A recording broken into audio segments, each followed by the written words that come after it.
energiyani qayerdan olish mumkin desanglar, energiyaga boy bo'lgan kompaniyalardan ham bittasi Greenleaf kompaniyasi. Nimaga men energiyaga boy deyapman? Chunki aynan ofisga borib komandamiz bilan ko'rishganimizda, boshqa komandagilar bilan ko'rishganimizda shunaqa mazza qilib boraman. Yoshi katta ayollar pozitivniy energiya bilan shundoq dahshat o'zidan chiqarib turadi-da, u energiyani olmaslikning ilojisi yo'q-da, chunki u energiya toshib ketyapti. Ana o'sha energiya uchun menimcha men borganman va o'zi umuman olganda Greenleafga men mahsuloti orqasidan borganman. Siz o'zingizga eko produktni ishlatganingizda haqiqatan o'sha eko produktni foydasini sezishni boshlayotgansiz.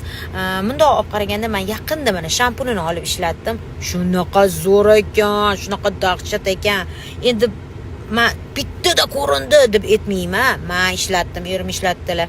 Zubnoy pastasi вообще dahshat. Xullas, Greenleaf maqtashga arziydigan kompaniya.